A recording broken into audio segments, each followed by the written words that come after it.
Welcome to Tea with Tori. I'm your host, Tori, and today the tea is hot.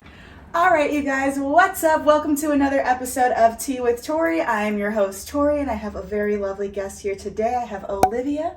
Please introduce yourself to the people and let them know who you are. I'm Olivia Alexander, and I am the CEO and founder of Kush Queen. And Kush Queen is a cannabis company. We've been around since 2015, and I've been in the cannabis industry since I was 18, so 16 years, a really long time, before it was an industry. Yeah, I'm like, that's like when it was like you're a drug dealer. Ish. I don't want to claim, oh yeah, I was that cool, because I certainly wasn't. It was medical. So we've had medical cannabis in California since 1996. Okay. It's actually a really long time. But it was sketchy. Like, the place got robbed. And I was mentored and I worked for people who were true outlaws. But, you know, those was way back in the day. But I grew up in the medical days. That's really like the time that everything happened and products started to be made, and people would say, like, one day it's going to be legal. Like, everyone's just waiting, like bated breath. Sort of. People were like, you're going to ruin your life. Oh my God. When I started posting cannabis online, and I was like, relax. That's really intense. Yeah. Ruin your life. Like, that's a very intense statement. Well, you got to lie a lot when you do that. You got to tell stories. I would say, I'm in the beauty industry. Oh my God. It worked. Things that people will like never want to ask questions about. Yeah. They're not like, how are you plucking eyebrows these days? Is it the overhanded method or the underhanded method? They just don't ask. No, they don't care. Or you say like cosmetics, and they're like, okay. Sure. Mm-hmm. Yeah. So what was your first experience with cannabis? Oh, it was a really good one. I was super conservative, grew up in Louisiana. Okay. Knew someone whose brother was murdered buying weed. So someone smoked weed around me in a recording studio when I was 14 in LA, and I cried and I told my mom, and I was like, oh, drugs. So this is just backstory. That's so then hilarious. It's like, I'm 18, second week in college, get a group project. And I get in the group with these two guys, and they're like, oh yeah, let's like get together and we'll do the group project. I did not know that the group project was a bong. Oh my God. We did not do any project. So that was the first time I smoked weed, was in the back of this car, this huge bong. And I remember like taking a hit, and some people say like, I didn't get high the first time. I don't understand that. I was baked. I got lit. I was literally so high. And then I was like, okay, I got to go home. And then I remember like having this whole thing driving, like my first time being high, terrible. But I got home. Luckily, I wasn't too far. And then I just had the best night of my life. And then I did something that I could not do most of my life because of my mental illness, which was sleep. That's a huge one that got me too. Like a fucking baby. Literally. And then I was like, oh shit, this is all a lie. And within like a week, I was like selling weed to people just to buy good weed. And then within 6 months, I worked at a dispensary. Oh my God. And my parents evidently were into weed and were really cool. They were into drugs. I should just say, like, now I know too much. Now the rabbit hole has gone way too deep. Yeah, but my parents were really supportive. And they were like, you can smoke in our house if it helps you. Which I was like, I know this helps me. Literally. Like, it's necessary for me. It's medicinal at this point. It is medicine for me. I have fun. I get high. I have a good time. But I use cannabis every day. I use it all day in different forms. And it's my life. But it is my medicine. I need it. When did you realize that it wasn't just like a recreational drug that you do for fun, but it was actually something that you're like, this is for my mental health. This is for like my actual health and well-being. Like, it's medicinal for me for real. When I became a bud tender, I didn't actually consider like how my life got better when I started smoking and using cannabis. I like made better friendships, like me. And I think of my best friend at this time in my life, Raquel. We would go pick up, we would smoke in her car, we would go get magazines, we would talk and watch movies and go to diners, and it just sort of, my life blossomed. I mean, I was 18, but I started to be way more social and just like enjoy life more. And then my boyfriend at the time, his friends were opening up a dispensary, and they were like, do you want a job? And I was like, yes. And every day people came in, they were not smoking just to get high. some of them were really sick, cancer, especially at this point. These are like medical dispensaries, and it's just like flour, some really gross concentrates, and like really OG edibles like suckers, Rice Krispies, like the homemade. real, like you can make them in your house type edibles. Yeah. And then you wait out the weed and you talk to people, and I would talk to them and I would ask them their story, and it was just crazy. Glaucoma, Crohn's, people with AIDS. Like it was it kind of blew my mind. Yeah, blew my mind. Women with their periods, even just like professionals, like really successful people. And that's when I was like, oh, this is actually a medicine, because you saw the dispensaries everywhere and people would kind of say, oh yeah, it's medical. It's medicinal. Yeah. And they would like condescend it, because even though cannabis was everywhere, because it was like LA, we did not have that same kind of culture that like NorCal has.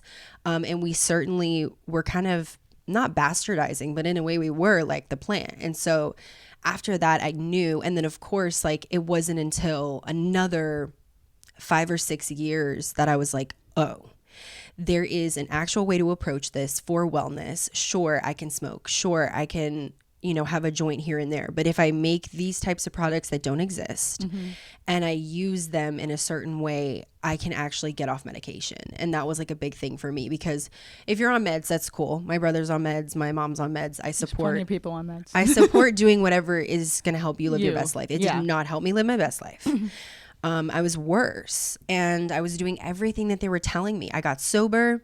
I didn't even use cannabis for years. I was taking the meds. I was doing all the things. I was going to fucking weird meetings and seeing therapists. All the things they tell you to do. Doing yoga and meditating, and I was fucking worse. And I was like, this is crazy. Like, and so I just started using cannabis again with the pharmaceuticals. And then I was just like, I don't think these are doing anything. Yeah.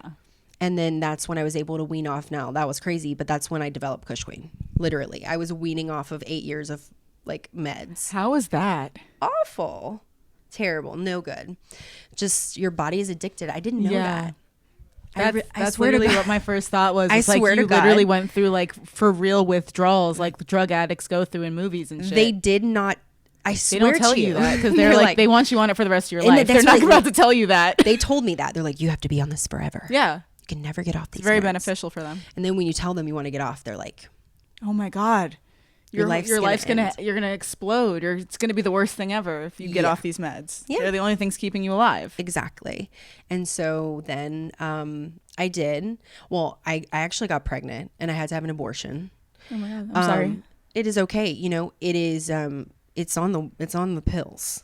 It was an accident. Shit happens. You got to do it. But that happened to me, and that's when I was like, what am I taking? You're like, wait, what am hold I on. doing? Why can't I grow a life inside of me because of this thing that No I'm putting arms. inside of the me? doctor looked at me and he said, look, we're talking no arms. And I was like in my 20s. I was young, and I was like really scared. That would be terrifying. Really scared. That's terrifying at any age, but your early 20s is a particularly rocky time. I was like, you could have told me that. They told me like, oh, the warnings on the bottles are serious. Who reads the bottle? They did not say. If they would have said no arms in the beginning, maybe I would have questioned it. I don't know. I was raised kind of like trust the doctors kind of a childhood. So I didn't have like a distrust or anything for Western medicine completely at this point. But my body went through a lot, and luckily I had cannabis. I had years of experience in the industry, and I knew how to make products at this point. I knew how to extract. I knew how to grow it. I had a small grow. Well, it wasn't not small, but small comparatively. Relatively small. And I made products, and I would go out to the events, and I would sell my products at like the Cannabis Cup. I won some Cannabis Cups, but I didn't have like a business. I wasn't like doing it full time. Yeah. And then my Instagrams got deleted. My bag went away with my agency, and I was like, here it is. But I had Kush Queen. Kush Queen sort of started as a company called the Crystal Colts. Okay. And I made bling vape pens. Oh, that's so cool. Yeah, it was a vibe. People loved them, but selling vape pens sucks. And then putting expensive crystals onto them for them to break sucks equally. Because So. that's like the first thing I think about. My vape pen breaks like all the time. I cycle through them so frequently, so I would like never buy like a really expensive one. Well, I was selling them for like $200. Jeez. Yeah, like really expensive. And it's not even like easy handmade to fix. Swarovski crystal vapes. That sounds so beautiful, though. They were really cool, and it was in a period where like vape carts were just coming on to the scene, and so like everyone wanted everyone was excited, the bougiest ones. Yeah, and it was a long ass time ago, so people were really into bling and shit, and then of course I called the one for weed Kush Queen, because it was like very quickly on Instagram people were like, oh, you know, and I saw it in the dispensary, the cartridges, but then they also had stuff for dry flower, like little tops, and I would crystallize those, and just had a business really quickly. Just like one day I made a few vapes with like $700, and then like the first month I made $6,000, and then like within the first 6 months Miley Cyrus posted my product, like someone gave it to her on the set of a music video. Yeah, I got in. That's, you can find so many ways to like. I got into all of this, started getting all this press, you know, and then getting like, it was just OG days of weed. Like there wasn't a lot of people doing things that looked like what I was doing, just which wasn't stoner. Yeah. And it was long before like CBD and the wellness movement and all that. But I tried to sell CBD right away online. I was selling like crystal cult, like these weird bath bombs. They were weird. Salves. But they were always like essential oil based. And I would go out to the cups, and I was really fucking high. A girl told me this. We put this girl in the shoot, and she's like, oh yeah, you know, you were really high and you were saying that you were going to be the Beyonce of weed out at the Cannabis Cup. And I'm like, love that. That's the cringiest fucking thing I've ever heard about myself. But that's I know amazing. I was probably dabbing people out at the booth, and I was probably saying it, which is just like so cringe. But I love it though. Yeah. I feel like the reason why it might have taken off so like quickly and amazingly is because weed's kind of a boys club, and there's not really much that gets marketed to women ever. It's like very earthy, crunchy, or like a drug that people are like, oh, you're doing a drug. It's never really like a girly thing. So you making a very feminine, girly product is just a very untapped market, and still is, honestly, even with your brand, is still so untapped. Like there's so many weed strains dedicated to men and like athletes and like all these different men in the world. Everything. But it's, I don't know, like, who's gonna make a Sailor Moon like line of weed? Like, where's that? It's crazy. Like we just worked with this dispensary called Josephine and Billy's, and we just did a pink box that was just like all only women brands. And there's a lot of us, but there's barely any of us. Literally.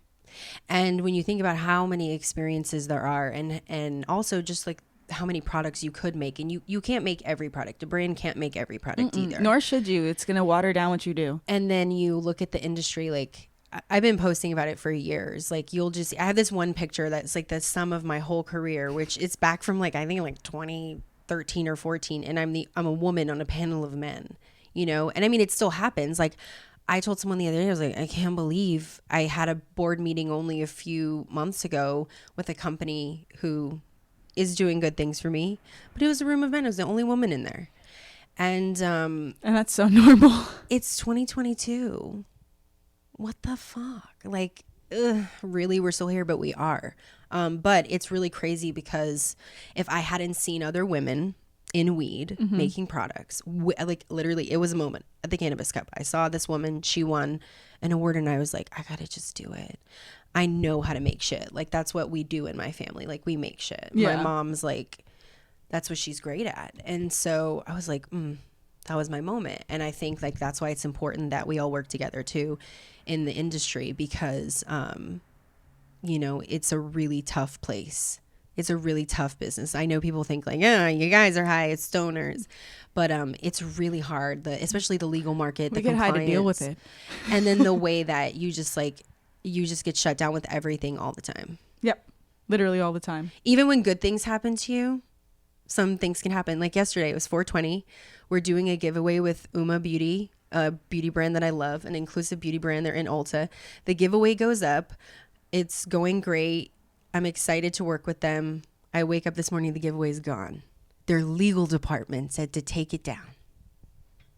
And I mean, I've been in this industry for years. We have a really big, successful business. We've done so many things. We've worked with Alice and Olivia, a fashion brand. I was like at New York Fashion Week with them. Like we're in nail salons. Like it's crazy. It still happens. It's still happening. It still happens. Yeah. When I was like going around looking to move my business recently, it's just like people don't really want you there. You still feel the stigma. And that's especially for women and moms. It still really exists for people. It's crazy because I feel like women and moms are like some of the biggest cannabis users at the end of the day, because like the anxiety in mothers, here's the tea, is so much better. It's so much better than like a Valium. They're not just the biggest users. They are the biggest buyers of legal cannabis is Gen Z and millennial women.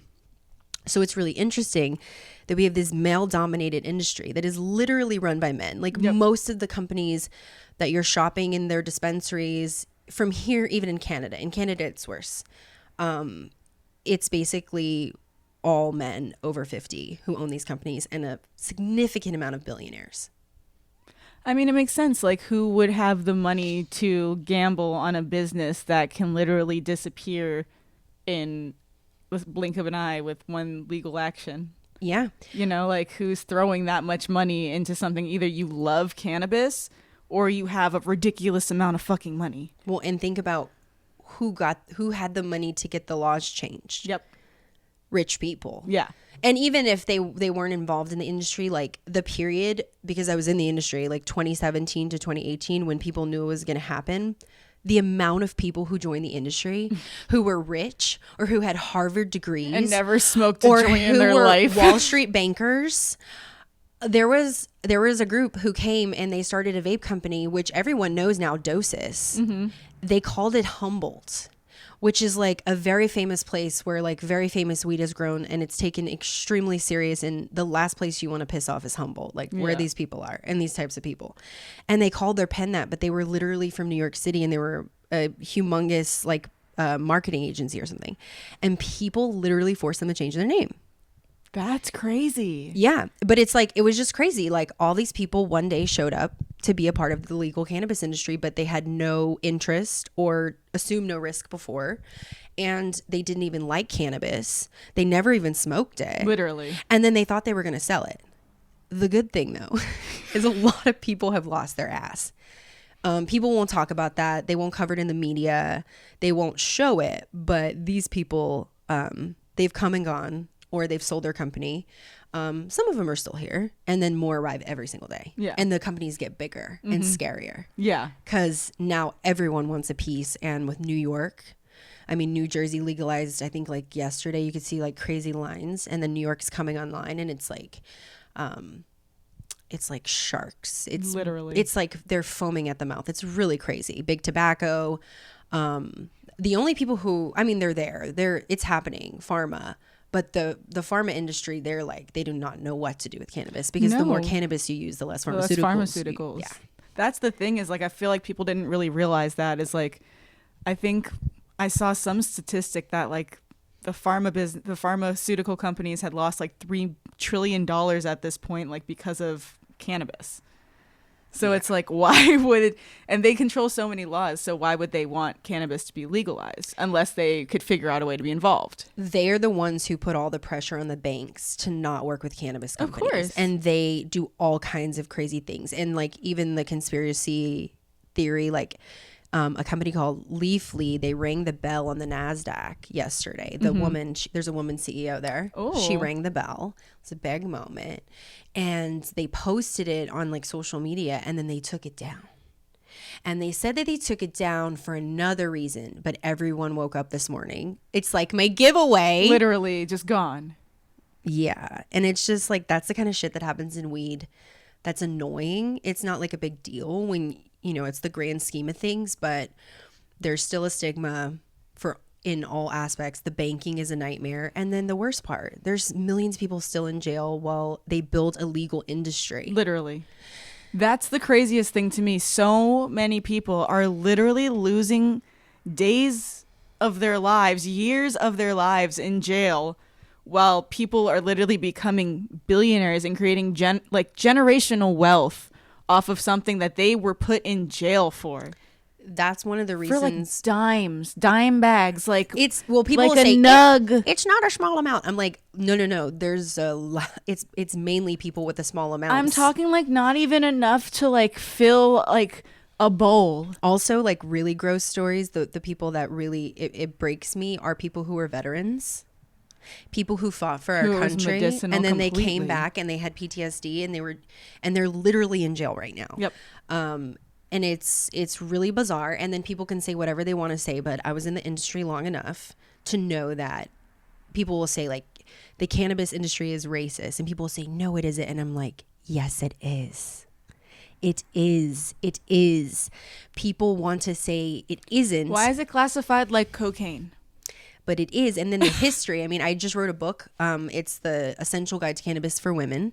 But in it, you know, I really had to do a lot of research in the history and really understanding like the true origins of all of it. And it's like even the word marijuana, that is a racist word. Really? Anslinger, it goes back to like Harry Anslinger and like Billie Holiday and like the OG war on drugs with jazz musicians, like, and the way that weed came up through Mexico, and the way that like it was in a lot of the ports and black and brown people were using cannabis. Yep. And they did not want this type of music played. They did not want these types of ideas to be had. And also like cannabis is a mind expander. Yep. It's harder to control people that way. And they were, you know, it was off of like prohibition, not just cannabis prohibition, but real prohibition. And like no drinking liquor. Yeah, like no fun, like no drugs, no sex, no music, nothing, no good. So you wonder why they went crazy in the 70s. Yeah. And so it's really crazy now, and all of these things like still prevalent, but there's industries being built. And, you know, I tell people like I'm from a town of 700 people. Now it's got like 7,000 in Louisiana. My parents, like, they don't even own a home to this day. You know, they live in an apartment. Like, we're really, really maybe middle class people. I don't know. And I've made myself a millionaire from being in this industry, and I've changed my whole life. I employ almost 30 people.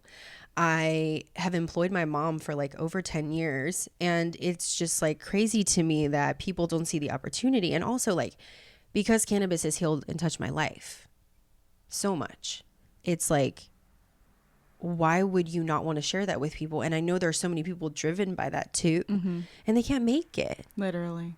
Or the people who really care about making fire product. They can't exist in the industry. While these people literally have 5 million square foot greenhouses to grow like less than Bud Light weed. That's no fun. I feel like it's almost like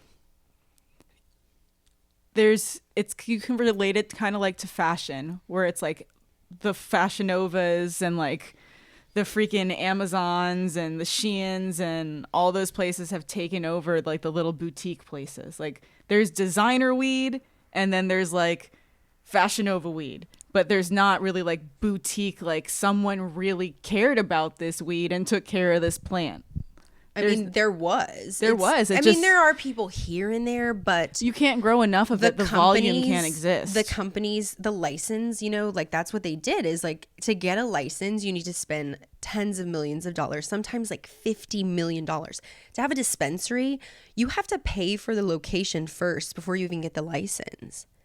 Well, okay. Where are you getting this money from without selling any product? Some people are getting it from their daddy. Their literal daddies. Duh. Their literal daddies are paying for them to have weed businesses. It's crazy. I'm like, that's so crazy. My dad just wants free weed. Probably grounded them for freaking finding a tiny joint in the backyard is now giving them $50 million for a property. It's crazy. I mean, the Wrigley son, like Mars Wrigley, he's in weed. And this is like just a nerd thing that I know, but there's this brand called the Skittles. Okay, it's with a Z, and they gave the weed the name because it's like literally tastes like the rainbow. Like it's so fruity, like the terps are amazing. Ooh. And it's a famous strain. And literally, they're suing them for their whole business. Why? Because of Skittles. Because the word is Skittles, and their slogan is like taste the rainbow. Oh my God. It's the fact that Skittles is even it is getting into a infringement, lawsuit with but them. they're suing the shit out of them. They're trying to get their domain. They're literally trying to get everything. They're trying to sue them for everything. Because if Skittles could actually get a weed brand that's already established and like poppin'.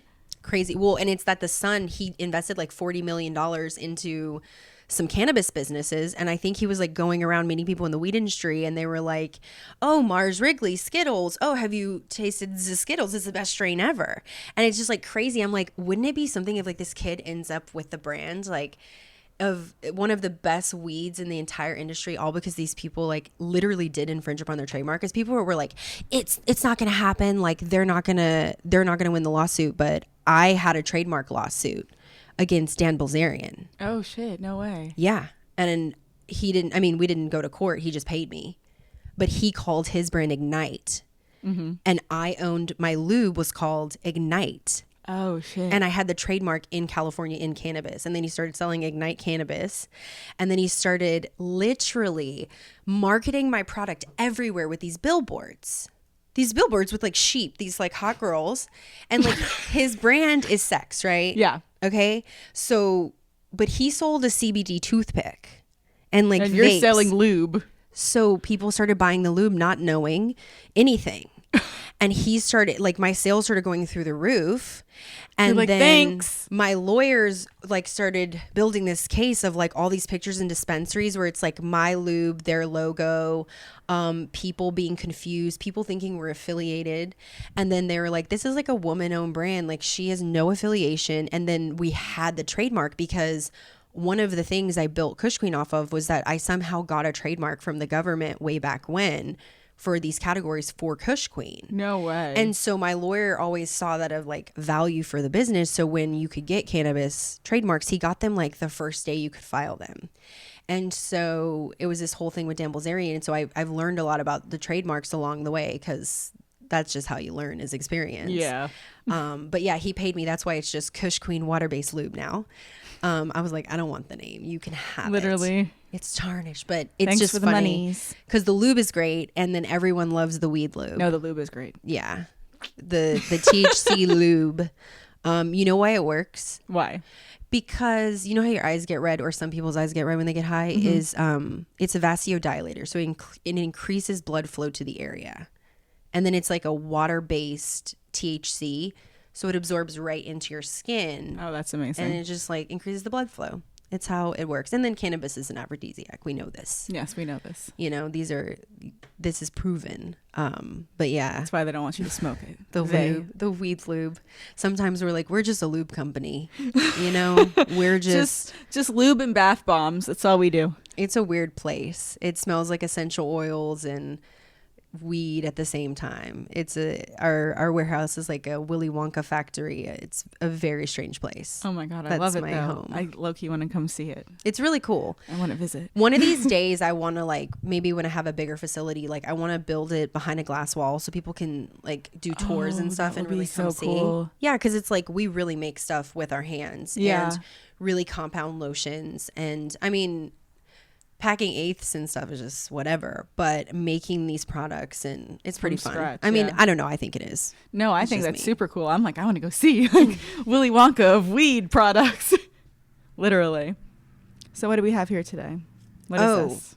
That is actually it's an unreleased thing we're testing. So it's like a 50-50 joint. So it's like 50% THC. Okay. So it's like 3 dabs inside of the joint with the weed. Okay. So it's pretty wild. Let's definitely do it. It's like, I mean, actually, I don't know.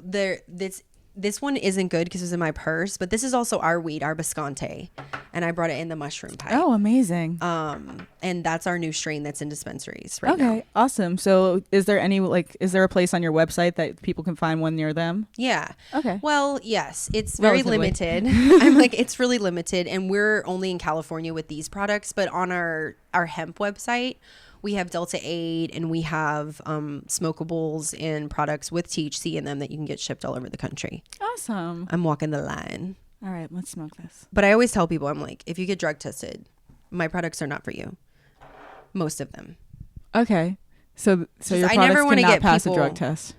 most likely, like literally people will send us emails and they'll say, can you please cancel my subscription? I need to piss clean. And I'm like, oh my God, these messages. People like, they put them on the bulletin board. That's hilarious though. Well, it is. It's just, but it's true. They know because it's full spectrum. Like even with CBD, there's different types. And all these people are selling like isolate, which is just pure CBD. And that's why they're like, it doesn't get you high. Which is fine. I have products that don't get you high, but they should all really still contain THC because they should all contain like a full plant profile. Yeah, I feel that. But here, try it. I don't know if you want to, I don't know. This is looking it got a little damaged in my bag. I mean, I don't discriminate. I'm like, oh, it's 50%. I'm like, I wonder if it's going to be whack. But that's part of the sampling process. Like so silly. I'm like, why won't they say in my ear? Oh, that's a bad sign. This is a bad sign already on this test. That it won't light like that?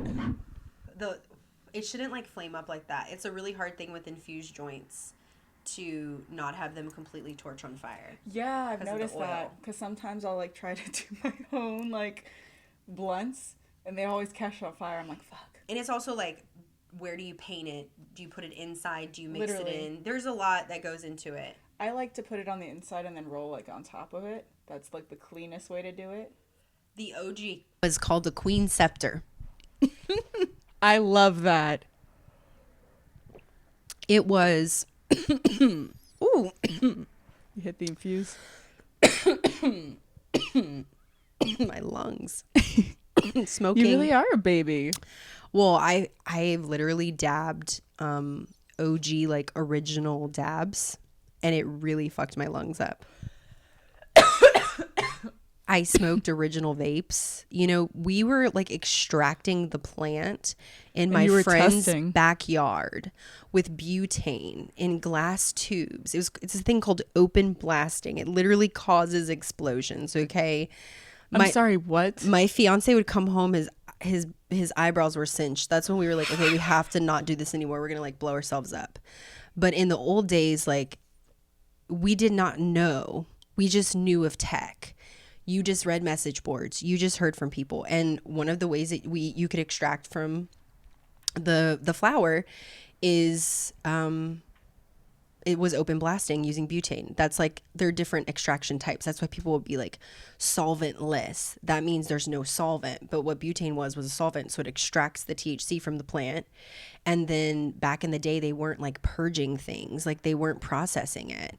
And so we would smoke it. And we were probably smoking like pure butane. And so, yeah, I'm one of the few people who's like, there are negative effects to using weed in a certain way. That's why it's important to have clean cannabis. That's why it's important to get lab tested stuff. It's like, if you live where you live, you live where you live.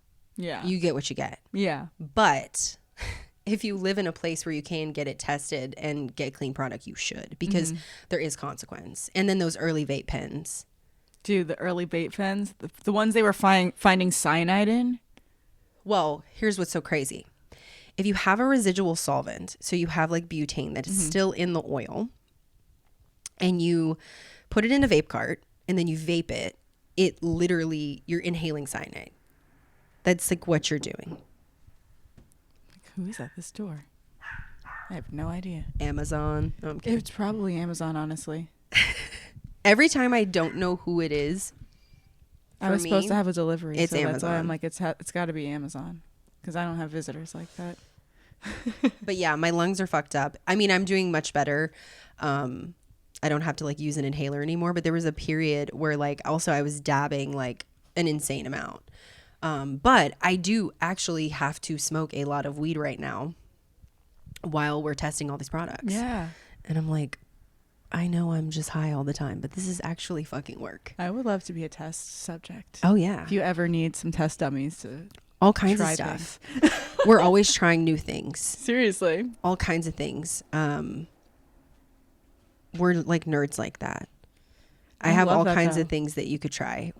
This is not a Kush Queen thing. This is a experimental thing, but we've been making pharmawaska. So you basically have ayahuasca not in a brew, but in 2 capsules. Oh, wow. Yeah, it's really interesting. It's a tried it? psychedelic. No, I haven't. I haven't done ayahuasca yet. I want to. I have never done ayahuasca, so I'm not in that. I'm not in the group of testing it. I'm not really involved in it. I mean, I'm involved in it, but not in the that full- way. yeah. But it's really interesting to me that, people make products and don't test them. And you have to do like rigorous testing. We test stuff for literal Obviously, yeah. years and then still don't release it. And then you have a great idea and you work on it and then it sucks. Literally. And you just hope that you figure out it sucks before you sell it. I feel like that's easy with like years of testing. You'd be surprised. Sometimes you're just not going to have everything isn't just going to hit it out of the park. I feel like it's just like it could take one person seeing the one thing that the other 500 people didn't, and you're like, how did no one see that? It's true. It happens. One person on a message board like, does anyone else notice that blah blah blah? And you're like, who noticed that? Like, what the fuck? I made a tea collection bath bomb. And it was tea. And I love drinking tea. And I'm like, oh, you soak in the tea, spice chai, matcha. No one wants to have that in a bath bomb. No. I mean, a few people did, but one of the most unsuccessful things we've ever did. Where is it going? And Down the... well, Are there like leaves in it? not really. At one point it did, but we quickly were like, who wants to clean their bathtub? There's like a whole... Yep. You can't make a weed bath bomb and then expect people to work after. You feel like you got a massage. Literally. So you can't... We're talking like, if you need to just turn the shower on maybe to make the oil go down, Exactly. that's about it. That's it. Bare minimum here. So... Absolute minimum. Yeah, the tea collection though. She can't win them all. You cannot win them all. That's okay. What is your most successful product? The bath bomb. Which scent? Relax, the blue one. Lavender. Oh yeah, people love lavender. Even though this year it may get overtaken by Relief for pain, which I think is like really interesting. That's pain the green one? Yeah. That's the one I literally just used that today. Did you like that? It was very hard to get out of the bath.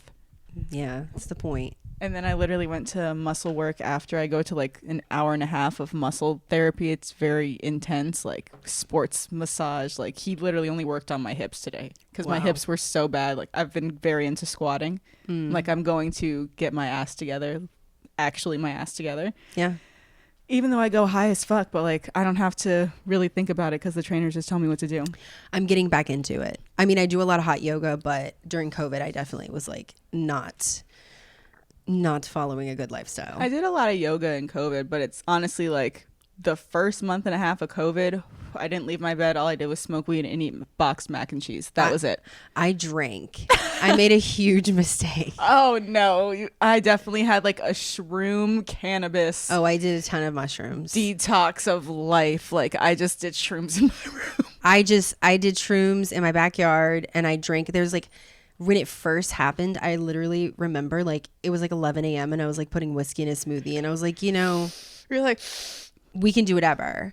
We can do whatever we want. We're doing whatever we we want. could die tomorrow. There was really like, there was a whole energy of like, we could die tomorrow. I'll never forget at the beginning, I was so scared. So scared. I like, was really like scared. Windexing, Lysoling down my packages. Everything from wearing the store. a mask, like around no people outside people. at 5 o'clock in the morning, Literally. walking my dog. No, I was walking my dog at 5 because o'clock they in the morning. didn't know if it was airborne. Yeah. And how long it would be airborne for if someone like sneezed in the area, which is absolutely insane when you think about it. Like if you really think about it, it's crazy. I just remember like my cousin calling me and being like, yo, this is gonna happen. She's a doctor. She was like she was exposed to like the first person who died in Washington. Oof. And so then I was ready. So I had like stuff. And then I became like the person who could import things because I have a business. And my aunt like works in the court system in Louisiana and like had these judges calling me for masks and stuff and hand sanitizer is crazy because we have, like all the things to make stuff in bottles. So we could stay open because we were a cannabis business. That's crazy. We were deemed essential. Because you are. We were like, me and my friends, because we came from New York. So it was like, weed is not legal. Like you get sour diesel from like some sketchy ass dude on the corner in a dime bag. Like that's just what it is. You don't ask for flavors or indica or sativa hybrid. Like, no, this is what you get and you don't talk to anyone about it. Yeah. So we were like, wow, we come from a place where like one of my ex-boyfriends got arrested for smoking a bowl like on the corner of my block. Terrible. To it's kept open in a pandemic and deemed an essential resource. Literally. Like it was literally, you could not do so much shit in the pandemic, but you could get some weed.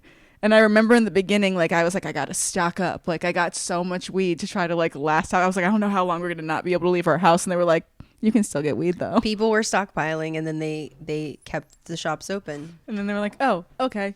Yeah. That's like the only thing that people were like not being idiots about, like the toilet paper and shit.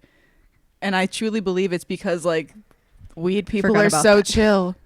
Like they're just like, listen, man, if they're gonna keep it open, like obviously it's not gonna run out. I'll leave some more for the next person. Versus like the people that were looting the toilet paper couldn't be the same as the cannabis people. Like you don't have the energy to loot toilet paper. I remember like my mom, she didn't believe it. Like she didn't believe that they would ever keep cannabis businesses open. So she was literally like telling my like people who work for me, like, don't worry, you can get a job at Amazon. Oh my God. I'm like, Mom, shut up. Literally, you can't shut tell up. people that. And that's not true. Like literally. First of all, Amazon got shut down for a little bit because they had such an intense COVID break. Well, we had to shut down because of COVID a number of times. Like it's not to say we did not have COVID at Kush Queen. We did. But when you have so many people, like that's what's going to happen. That's like the flu or literally anything, even a stomach virus, like it runs through the people. That's why like you'll never get more sick than if you have a kid in school. Like I have never gotten COVID, knock on wood. I've never had a positive. I've never had a positive, but I've definitely gotten COVID. And I knew I had COVID. So I was like, I'm just going to isolate myself. There's no need for me to like go test. I know. I literally, I opened a pack of weed, could not smell anything. Oh. I went to my friend. I was like, okay, either I'm so much of a stoner at this point that I can't even smell weed, or there's a problem here. And she smelled it. She was like, oh no, I can literally smell it like over here. Like I don't even have to put my nose in it. So then I opened a pack of backwoods and I put my face in it. Couldn't smell anything. I was like, oh no, I have COVID. And then I smoked and it was so weird because you don't really think like weed has a taste like in your head, like when you're smoking it, but it does. So just to smoke with no taste was so weird. Well, that's so important because like not to be a weed nerd, but I am. So the terpenes and the smell and flavonoids taste. and smelling it, and it's a part of your taste. It's literally a part of how you consume weed.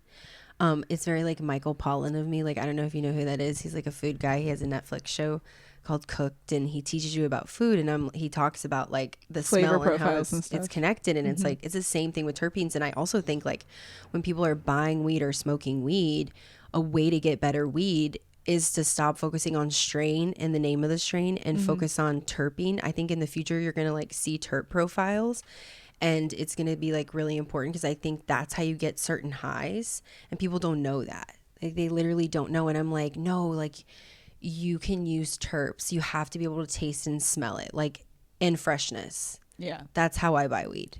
That's what someone told me a very long time ago. I had a friend that was like very into like the chemicals and science of cannabis and was like, if you're like ever confused about what to get, just smell it. Whatever smells the best to you is what like the best high for you will be.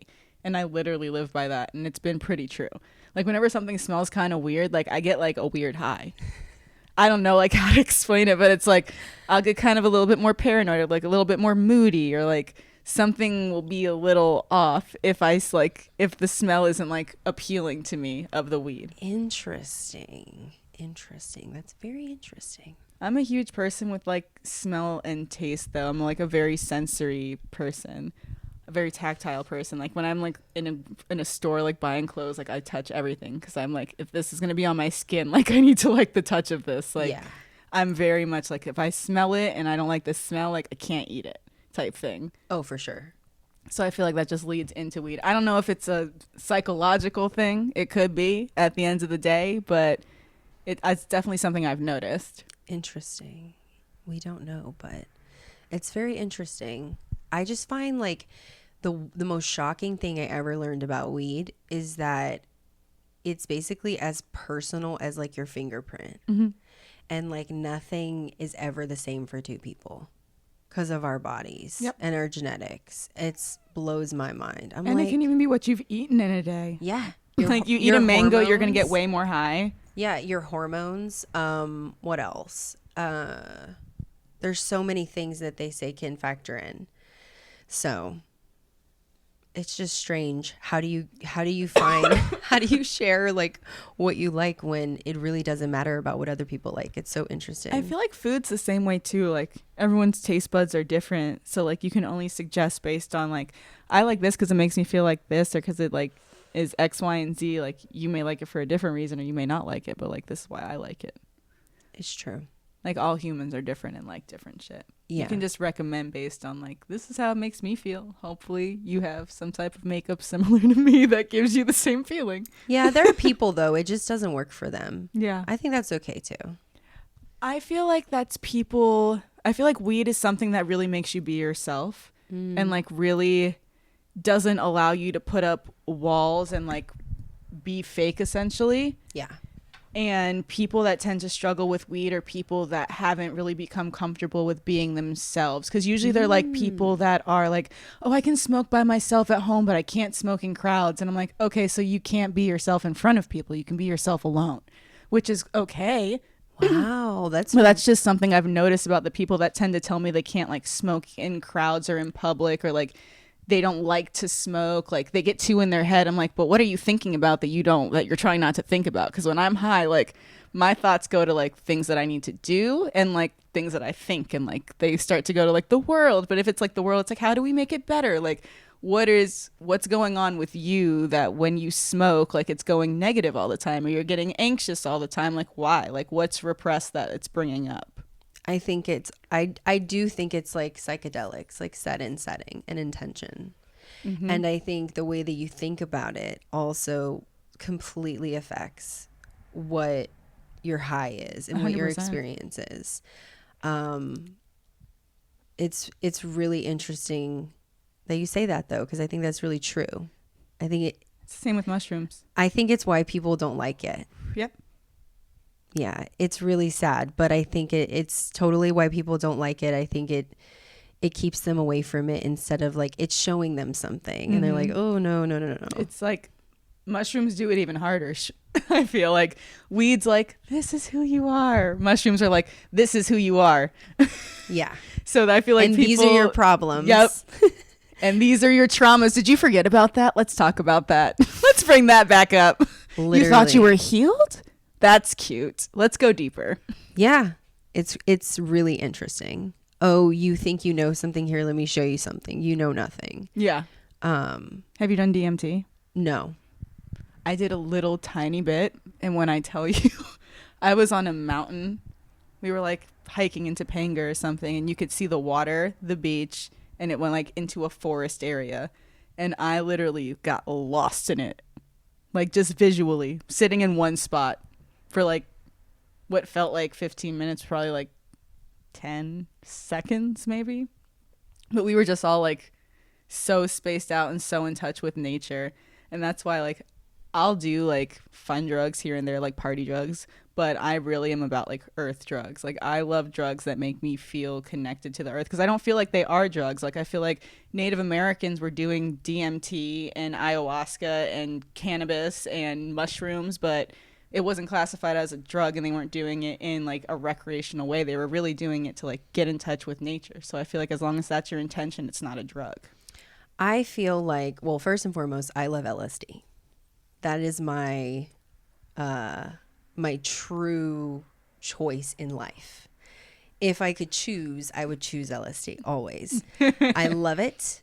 I've benefited so much from using it, and it really has changed my brain, and I'm really grateful for the molecule, and I really hope that more people get access to it in the right doses and with the right therapy and the right coaching. And I think doing the right kinds of inner child work and healing, like you really can change. Gotta be spiritual though. You can really change it. Yeah.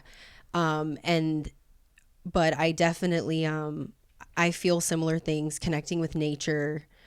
I found like a crazy connection to myself and the universe, and like just changed everything about the way that I see the planet and other people. And and really just, it changed my whole world.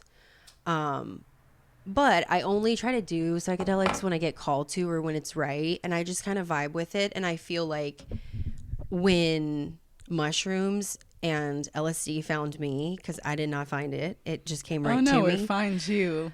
I was like, okay, you know, it's time.